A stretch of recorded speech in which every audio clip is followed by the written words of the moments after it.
گل خدا دی سونا گا جد کرے گا. مسیح میں آپ سب کو سلام. Welcome to knowing Jesus Irfan Haq program. میں آپ سب کی بہت شکر گزار ہوں جو اس پروگرام کو دیکھ رہے ہیں. تو ہم مل کر خدام کے پاک کلام میں سے آج پڑھیں گے امثال کی کتاب، اس کا 4 باب. وی گن ریڈ پرووربس چیپٹر 4. تو اس باب کو پڑھنے کے بعد پھر ہم اس کے بارے میں سیکھیں گے کہ ہم نے کیا پڑھا. تو چلیے ہم مل کر پہلے امثال کی کتاب اس کا 4 باب پڑھتے ہیں. اے میرے بیٹو، باپ کی تربیت پر کان لگاؤ اور فہم حاصل کرنے کے لیے توجہ کرو، کیونکہ میں تم کو اچھی تلقین کرتا ہوں. تم میری تعلیم کو ترک نہ کرنا، کیونکہ میں بھی اپنے باپ کا بیٹا تھا اور اپنی ماں کی نگاہ میں نازک اور اکیلا لاڈلا. باپ نے مجھے سکھایا اور مجھ سے کہا، میری باتیں تیرے دل میں رہیں، میرے فرمان بجا لا اور زندہ رہ. حکمت حاصل کر، فہم حاصل کر، بھولنا مت اور میرے منہ کی باتوں سے برگشتہ نہ ہونا. حکمت کو ترک نہ کرنا، وہ تیری حفاظت کرے گی. اس سے محبت رکھنا، وہ تیری نگہبان ہوگی. حکمت افضل اصل ہے، پس حکمت حاصل کر، بلکہ اپنے تمام حاصلات سے فہم حاصل کر. اس کی تعظیم کر، وہ تجھے سرفراز کرے گی. جب تو اسے گلے لگائے گا وہ تجھے عزت بخشے گی. وہ تیرے سر پر زینت کا صحرا باندھے گی اور تجھ کو جمال کا تاج عطا کرے گی. اے میرے بیٹے، سن اور میری باتوں کو قبول کر، اور تیری زندگی کے دن بہت سے ہوں گے. میں نے تجھے حکمت کی راہ بتائی ہے اور راہ راست پر تیری رہنمائی کی ہے. جب تو چلے گا تیرے قدم کوتاہ نہ ہوں گے، اور اگر تو دوڑے تو ٹھوکر نہ کھائے گا. تربیت کو مضبوطی سے پکڑے رہ، اسے جانے نہ دے. اس کی حفاظت کر، کیونکہ وہ تیری حیات ہے. شریروں کے راستہ میں نہ جانا اور برے آدمیوں کی راہ میں نہ چلنا. اس سے بچنا، اس کے پاس سے نہ گزرنا، اس سے مڑ کر آگے بڑھ جانا. کیونکہ وہ جب تک برائی نہ کر لیں سوتے نہیں، اور جب تک کسی کو گرا نہ دیں ان کی نیند جاتی رہتی ہے. کیونکہ وہ شرارت کی روٹی کھاتے اور ظلم کی مے پیتے ہیں. لیکن صادقوں کی راہ نور سحر کی مانند ہے، جس کی روشنی دوپہر تک بڑھتی ہی جاتی ہے.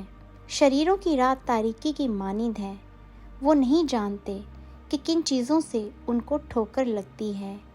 اے میرے بیٹے، میری باتوں پر توجہ کر، میرے کلام پر کان لگا. اس کو اپنی آنکھ سے اوجھل نہ ہونے دے، اس کو اپنے دل میں رکھ، کیونکہ جو اس کو پا لیتے ہیں یہ ان کی حیات اور ان کے سارے جسم کی صحت ہے. اپنے دل کی خوب حفاظت کر، کیونکہ زندگی کا سرچشمہ وہی ہے. کجگو منہ تجھ سے الگ رہے، دروگو لب تجھ سے دور ہوں. تیری آنکھیں سامنے ہی نظر کریں اور تیری پلکیں سیدھی رہیں. اپنے پاؤں کے راستہ کو ہموار بنا اور تیری سب راہیں قائم رہیں. نہ دہنے مڑ نہ بائیں، اور پاؤں کو بدی سے ہٹا لے. خداوند کا کلام پڑھے اور سنے جانے پر ہم سب پر برکت ہو، آمین. میرا ایمان ہے آپ سب نے جو بھی اس پروگرام کو دیکھ رہے ہیں میرے ساتھ مل کر امثال 4 باب پڑھا ہے. تو آئیے اب ہم دیکھتے ہیں ہم نے کیا سیکھا اس باب میں. تو آئیے اب ہم امثال 4 باب کی پہلی 4 آیتوں پر غور کرتے ہیں اور دیکھتے ہیں کہ ان 4 آیتوں میں ہم نے کیا سیکھا. تو پہلی بات تو یہ ہے کہ یہ صرف بیٹوں کے لیے ہی نہیں ہے، یہ بیٹیوں کے لیے بھی ہے، یہ ہر ایک بچے کے لیے ہے، یہ میرے لیے بھی ہے اور یہ آپ سب کے لیے ہے، اور جو خداوند کے کلام کو پڑھتے ہیں. کیونکہ جب ہم خداوند کے کلام کو پڑھتے ہیں وہ ہماری زندگیوں کو بدلتا ہے، اور خداوند کے کلام سے ہم تربیت پاتے ہیں، نجات پاتے ہیں. تو ہمیں چاہیے کہ جب بھی ہم خداوند کا پاک کلام پڑھیں تو اس کو اپنی زندگی میں کام کرنے دیں، اور دیکھیں کہ خداوند کے اس کلام سے ہماری زندگیاں کیسے بدل سکتی ہیں. تو یہاں سلیمان بادشاہ اپنے بیٹوں کو تربیت کر رہے ہیں اور کہہ رہے ہیں کہ میری تربیت پر کان لگاؤ اور فہم حاصل کرنے کے لیے توجہ کرو، کیونکہ میں تم کو اچھی تلقین کرتا ہوں، تم میری تعلیم کو ترک نہ کرنا۔ تو یہاں سلیمان بادشاہ سے جو ہم پہلا سبق سیکھتے ہیں وہ یہ ہے کہ بچوں کی تربیت سب سے پہلے گھر سے شروع ہونی چاہیے، اور پھر ہم جب باہر دنیا میں جاتے ہیں، اسکول جاتے ہیں، تو پھر ہم اس تعلیم کو پاتے ہیں جو ہمیں باہر سے ملتی ہے، پر جب ہمیں گھر سے تربیت ملتی ہے تو ہم پھر اس تربیت میں جو ہمیں باہر سے ملتی ہے ہم ان میں امتیاز کر سکتے ہیں، ان کو ہم کمپیئر کر سکتے ہیں، جیسا کہ یہاں سلیمان بادشاہ کہہ رہے ہیں کیونکہ میں تم کو اچھی تلقین کرتا ہوں۔ تو پھر ہم فیصلہ کر سکتے ہیں کہ جو ہمیں گھر سے تربیت ملی ہے اس میں اور باہر کی تربیت میں کیا فرق ہے، تو پھر ہم اچھے اور برے کا امتیاز کر سکتے ہیں، ہم فیصلہ کر سکتے ہیں کہ ہمیں کس راستے پر چلنا ہے۔ اور یہاں یہ بھی لکھا ہوا ہے کہ تم میری تعلیم کو ترک نہ کرنا۔ ہاں، اندیشہ ہے کہ بچے تعلیم کو ترک کر سکتے ہیں جو ان کو گھر سے ملی ہوتی ہے، تو وہ تبھی کہہ رہے ہیں کہ میرے تربیت پر کان لگا، فہم حاصل کر، توجہ سے سنو، کیونکہ میں تم کو اچھی تلقین کرتا ہوں۔ تو اب ہم اس کی تیسری اور چوتھی آیت کی طرف آتے ہیں۔ یہاں سلیمان بادشاہ اپنے بچپن کی بات بتا رہے ہیں اور اب وہ اپنے پاسٹ میں چلے گئے کہ میں بھی چھوٹا تھا، میں بھی اپنے باپ کا بیٹا تھا، اپنی ماں کی نظر میں بہت نازک اور اکیلا لاڈلا تھا۔ میرے باپ نے بھی مجھے سکھایا اور میرے باپ نے مجھے کہا میری باتیں تیرے دل میں رہیں، میرے فرمان بجا لا اور زندہ رہیں۔ تو وہ یہ بتا رہے ہیں کہ یہ ایک پیٹرن ہے کہ میرے باپ نے بھی مجھے سکھایا، اس لیے میں تم کو سکھا رہا ہوں، اور آگے سے جو اس کی اولاد ہے وہ بھی اپنی اولاد کو سکھائے۔ تو پھر ایسے ایک پیٹرن سا بن جاتا ہے کہ جو بچوں کی تربیت ہے وہ سب سے پہلے گھر سے ہونا شروع ہو جاتی ہے۔ تو وہ یہاں یہ بھی سکھا رہے ہیں اپنے بیٹوں کو کہ میں نے بھی اپنے باپ سے تربیت پائی اور میں اب تم کو تربیت دے رہا ہوں، اور جب ان کی اولاد ہو تو وہ بھی اپنے بچوں کو تربیت دیں۔ تو اسی طرح سے سب سے پہلے گھر سے تربیت ہونا شروع ہو جاتی ہے اور پھر ایک پیٹرن بن جاتا ہے ہر فیملی کا۔ تو اب ہم امثال 4 باب کی 5 سے 13 آیتوں کو دیکھیں گے، اور یہ آیتیں حکمت کے بارے میں ہیں۔ یہاں سلیمان بادشاہ نے حکمت کا ذکر کیا ہے اور بہت زور دیا ہے کہ حکمت کی حفاظت کر، کیونکہ سلیمان بادشاہ نے بھی خداوند سے حکمت مانگی تھی، اور یہ بھی کہہ رہے ہیں کہ حکمت کے بہت سے فائدے ہیں، اور ہم پڑھیں گے کہ حکمت کے کیا فائدے ہیں۔ تو یہاں وہ یہ بھی بتا رہے ہیں کہ حکمت حاصل کر، فہم حاصل کر، بھولنا مت، اور میرے منہ کی باتوں سے برگشتہ نہ ہونا۔ اور وہ یہ بار بار یہ بھی کہہ رہے ہیں کہ میری تعلیم کو ترک نہ کرنا، برگشتہ نہ ہونا، کیونکہ ہو سکتا ہے، وہاں اندیشہ ہے کہ جب ہم دنیا میں جاتے ہیں تو ہم کئی دفعہ دنیا کو فالو کرنا شروع کر دیتے ہیں، اور جو تربیت ہمیں ملی ہوتی ہے اس کو ہم بھول جاتے ہیں، اور پھر ہم غلط راستے پر چلنا شروع کر دیتے ہیں، کیونکہ جب ہم حکمت کے ساتھ نہیں چلتے، حکمت پہ عمل نہیں کرتے اور حکمت کو اپنی زندگی میں کام نہیں کرنے دیتے، تو ہم پھر جذبات سے چلنا شروع کر دیتے ہیں، جو ہمارے دل کے ایموشنز ہوتے ہیں، اور جب بھی ہم کوئی فیصلہ اپنے ایموشن سے لیتے ہیں، جذباتوں سے لیتے ہیں، وہ ہمیشہ غلط ہوتا ہے۔ پر جب ہم اپنی عقل سے، حکمت سے چلتے ہیں، اس تربیت سے جو ہمیں گھر سے اچھی ملی ہوتی ہے، تو ہماری زندگی کے فیصلے بھی اچھے ہوتے ہیں، اور پھر جب ہم فیصلے اچھے لیتے ہیں تو ہماری زندگی آسان ہوتی جاتی ہے۔ جیسے کہ یہاں لکھا ہوا ہے کہ حکمت سے محبت رکھنا، وہ تیری نگہبان ہوگی، کیونکہ جب بھی ہم کسی چیز یا کسی شخص سے محبت کرتے ہیں، ہم ان کی مانتے ہیں، ان کے ہر فیصلے پر عمل کرتے ہیں، تو اسی لیے اگر ہم حکمت سے محبت کرنا شروع کر دیں تو ہم آبویسلی اس کی سنیں گے، اس کے مطابق چلیں گے، اور پھر وہ ہماری نگہبانی کرے گی۔ نگہبان اس طرح، کیونکہ جب بھی ہم زندگی کے فیصلے حکمت سے کرتے ہیں، عقل سے کرتے ہیں، تو ہماری زندگی حفاظت میں رہتی ہے، برے لوگوں سے دور رہتی ہے، برے کاموں کے انجام سے دور رہتی ہے۔ تبھی وہ کہہ رہے ہیں کہ حکمت سے محبت رکھنا، وہ تیری نگہبان ہوگی۔ یہاں حکمت کے بہت سارے فائدے بتائے گئے ہیں، اور یہاں یہ بھی بتایا گیا وہ تجھے سرفراز کرے گی، وہ تجھے عزت بخشے گی، وہ تیرے سر پر زینت کا صحرا باندھے گی، اور تجھ کو جمال کا تاج عطا کرے گی، اور تیری زندگی کے دن بہت سے ہوں گے۔ میں نے تجھے حکمت کی راہ بتائی ہے اور راہ راست پر تیری رہنمائی کی ہے۔ جب تو چلے گا تیرے قدم کوتاہ نہ ہوں گے، اور اگر تو دوڑے تو ٹھوکر نہ کھائے گا۔ تربیت کو مضبوطی سے پکڑے رہے، اسے جانے نہ دے، اس کی حفاظت کر کیونکہ وہ تیری حیات ہے۔ تو یہاں سلیمان بادشاہ ایکچولی اپنے پرسنل ایکسپیرینس کے بارے میں بھی بتا رہے ہیں کہ انہوں نے جب خداوند سے حکمت مانگی تو حکمت نے ان کی کیسے حفاظت کی، حکمت کی وجہ سے انہوں نے عزت پائی، اور اس حکمت کی ہی وجہ سے وہ درست فیصلے کر پاتے تھے کیونکہ وہ بادشاہ تھے اور عمرہ کا وہ فیصلہ کرتے تھے، اچھائی برائی کا، اور خداوند ان کی مدد کرتے تھے کیونکہ خداوند نے انہیں حکمت بخشی تھی، کیونکہ انہوں نے حکمت مانگی تھی، اور اس حکمت کی وجہ سے انہوں نے بہت کچھ پایا، وہ بہت امیر تھے۔ He was the richest person ever lived۔ اور ہم حکمت کے فائدے پڑھیں گے پہلے سلاطین میں اس کے 3 باب کی 9 سے 14 آیت میں، 1 کنگ چیپٹر 3 ورسز 9 to 14۔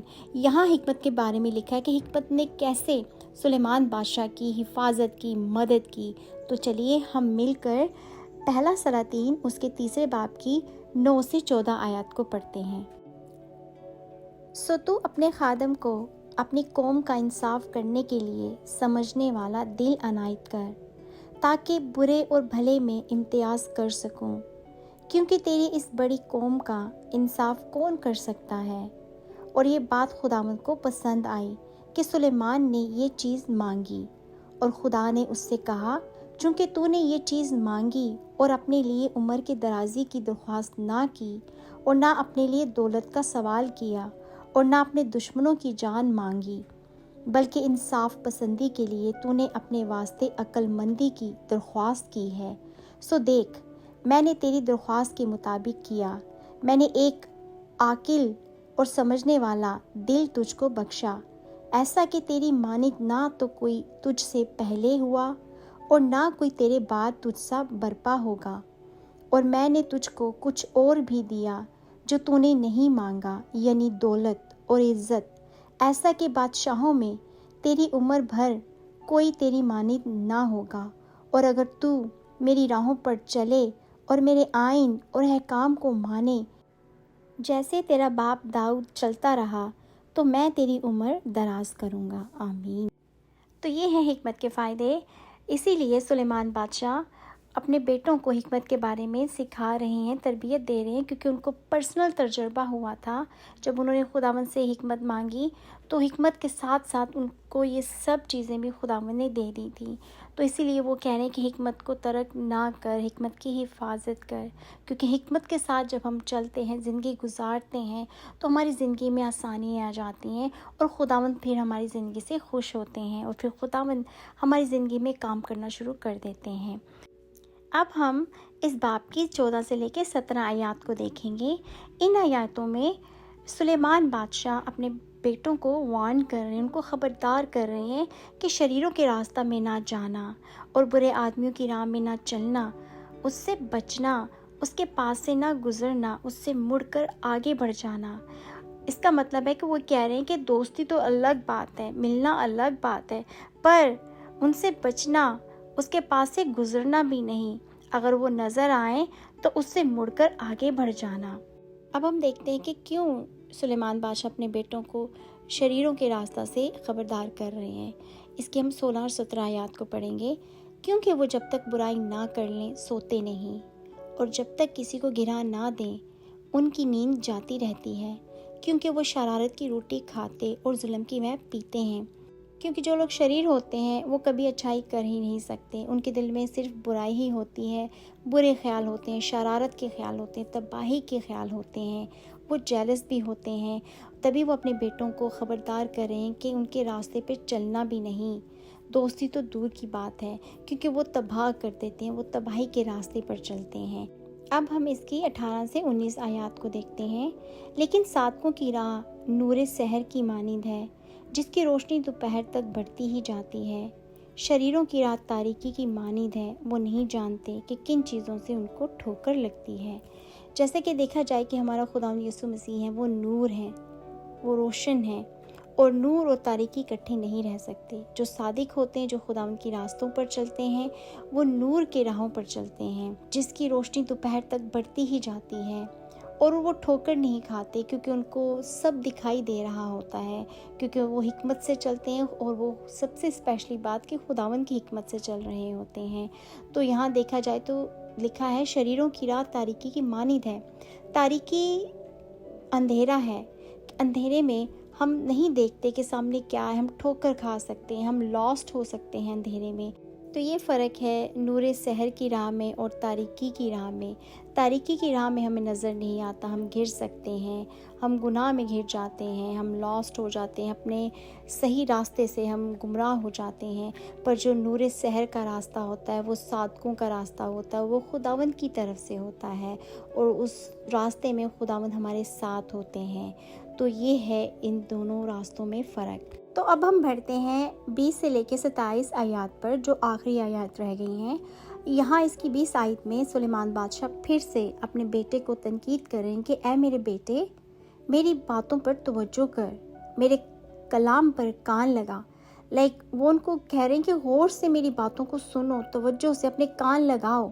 تو ان آیات میں سلیمان بادشاہ نے جسم کے اعضاء جسم کے جو حصے ہیں ان کا ذکر کیا، جو بہت طاقتور ہے ہمارے لیے، اور جن پر ہم چلتے ہیں ان کی وجہ سے ہماری زندگی کا پیٹرن، ہماری زندگی کے راستے درست ہوتے ہیں۔ اگر ہم ان کو اچھے طریقے سے استعمال کریں تو وہ درستی میں جاتے ہیں، ہماری ترقی میں، ہماری حفاظت میں۔ اگر ہم ان کو غلط طریقے سے استعمال کریں تو ہماری نقصان میں، ہمیں شریروں کے راستے میں لے چلتے ہیں۔ تو یہاں ہم دیکھتے ہیں کہ سلیمان بادشاہ نے کن ان جسم کے اعضاء کا ذکر کیا ہے۔ تو یہاں جن جسم کے اعضاء یا حصوں کا ذکر کیا گیا ہے وہ ہیں کان، آنکھ، دل، منہ، لب، آنکھیں، پلکیں اور پاؤں۔ تو یہ جو جسم کے اعضاء ہیں یہ بہت طاقتور ہیں، کیونکہ کان سے ہم سنتے ہیں اور آنکھوں سے ہم دیکھتے ہیں، اور جو ہم سنتے ہیں دیکھتے ہیں اس کا پھر ہماری دل پہ اثر ہوتا ہے، اور جب ہم دل پہ کوئی چیز کا اثر ہو تو اس کا پھر ہماری زندگی پہ اثر ہوتا ہے۔ تو اگر ہم کوئی نیگیٹو چیز کو دیکھتے ہیں، کسی شریر کے راستے پر چلتے ہیں، تو آبویسلی وہ غلط چیز ہے، تو اس کا پھر ہماری زندگی میں غلط اثر ہوتا ہے۔ تو جب آنکھوں سے وہ چیز اور کانوں سے وہ چیز ہمارے دل میں آتی ہے تو پھر ان کا اثر ہماری زندگی پہ ہوتا ہے، ہمارے لبوں پہ ہوتا ہے، ہمارے منہ پہ ہوتا ہے، کیونکہ ہم پھر ویسی ہی باتیں کرتے ہیں، ویسی ہی باتیں ہمارے دل میں آتی ہیں، اور پھر اس سے ہماری آنکھیں، ہم پھر غلط چیزوں کو فالو کرنا شروع کر دیتے ہیں، اور پھر ہمارے پاؤں جو ہیں وہ پھر بدی کی طرف چلتے ہیں۔ تو اگر ہم اسی طرح اپنی نظر کسی اچھی چیز کی طرف لگائیں، اور اپنے کانوں کو خداوند کے کلام پر لگائیں، اپنے لبوں کو خداوند کے کلام پر لگائیں، خداوند کا کلام پڑھنا شروع کریں، اور پھر ان چیزوں کا پھر ہماری زندگی میں خداوند کے اس کلام کا ہمارے دل میں اچھا اثر ہوگا، اور پھر ہماری زندگی، پھر ہمارا سارا جسم صحت یاب رہے گا، اور اس طرح پھر ہمارے دل کی بھی حفاظت رہے گی، کیونکہ خداوند کا کلام ہمارے دل کی حفاظت کرتا ہے، ہماری سوچوں کی حفاظت کرتا ہے، ہماری آنکھوں کی حفاظت کرتا ہے، ہمارے پاؤں کی حفاظت کرتا ہے، پھر ہمارے قدم جو ہیں وہ خداوند کی راستے کی طرف چلیں گے، اور خداوند کے کلام کی حکمت سے اپنے دل کی حفاظت کریں گے۔ تو یہاں جیسے کہ لکھا ہوا ہے اپنے دل کی خوب حفاظت کر، کیونکہ زندگی کا سرچشمہ وہی ہے۔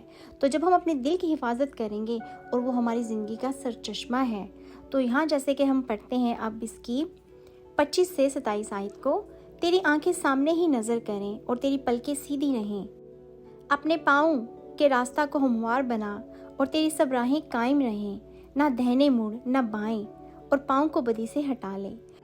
اور جب ہم خداوند کے کلام کو اپنے دل میں رکھتے ہیں، خداوند کی باتوں کو اپنے دل میں رکھتے ہیں، خداوند کی اس حکمت کو اپنے دل میں رکھتے ہیں، تو پھر ہماری جو نظریں ہیں، ہماری جو آنکھیں ہیں وہ سامنے ہی نظر کرتی ہیں، اور پھر ہماری پلکیں سیدھی رہتی ہیں، اور پھر جو ہمارے پاؤں ہیں وہ غلط جگہوں پہ نہیں جاتے، وہ سیدھے خداوند کی راست بازی میں چلتے ہیں۔ اور جیسے کہ یہاں لکھا ہوا ہے اس آیات میں، اور تیری سب راہیں قائم رہیں، نہ دہنے مڑ نہ بائیں، اور پاؤں کو بدی سے ہٹا لے۔ ایسا ہو سکتا ہے کیونکہ ہم اس دنیا میں رہتے ہیں کہ ہم اس دنیا کے شور میں اور خداوند کے کلام سے ہٹ جائیں اور قائم نہ رہ پائیں، اور پھر ہم غلط راستوں پہ چلنا شروع کر دیں۔ اسی لیے وہ کہہ رہے ہیں کہ اپنی راہوں کو قائم رکھ۔ اور ہم کیسے اپنی راہوں کو قائم رکھ سکتے ہیں؟ صرف خداوند کے کلام سے۔ اور پھر ہم خداوند کے کلام پہ جب عمل کرتے ہیں، خداوند کی راہوں پر چلتے ہیں، تو پھر ہم دائیں بائیں نہیں مڑتے، پھر ہم اپنے ارد گرد کی فکر نہیں کرتے، ہم پھر سچائی کی طرف چلتے ہیں جو خداوند یسوع مسیح میں ہے، تو پھر ہم اسی کو فالو کرتے ہیں اور پھر ہم بدی سے اپنے پاؤں کو ہٹائے رکھتے ہیں۔ تو یہ تھی ہماری آج کی بائبل اسٹڈی امثال 4 باب پر۔ آپ اپنی رائے بھی بتا سکتے ہیں کہ آج کے اس کلام سے آپ نے کیا سیکھا، اس کلام نے آپ کی زندگی میں کیسے کام کیا، آپ کو کیا سمجھ آئی خداوند کے اس کلام سے۔ تو ہم سب ایک دوسرے کے ساتھ اپنی رائے شیئر کر سکتے ہیں، آپ کامنٹ پہ بتا سکتے ہیں، کیونکہ خداوند کا کلام ہر انسان کی زندگی میں مختلف طریقے سے کام کرتا ہے۔ میرا ایمان ہے خداوند کے آج کے اس کلام سے آپ کو بہت برکت ملی ہوگی، اور امید کرتی ہوں کہ آپ نے اس پروگرام کو شروع سے لے کے آخر تک دیکھا ہوگا۔ خداوند آپ سب کو اپنی حفاظت میں رکھے، اور آپ بھی بلا ناغہ دعا اور کلام خداوند کا پڑھتے رہیں۔ اگر آپ کو میرے ساتھ بائبل پڑھنا اور بائبل اسٹڈی کرنا اچھا لگتا ہے تو خداوند کے اس کلام کو آپ اپنے پیاروں کے ساتھ، دوسروں کے ساتھ شیئر کریں کہ وہ بھی خداوند سے برکت پائیں۔ اب میں آپ کو ملوں گی اپنے نیکسٹ پروگرام میں۔ آپ اپنا خیال رکھیں۔ خدا آپ سب کے ساتھ ہو۔ God bless you all. خدا حافظ۔ Bye bye.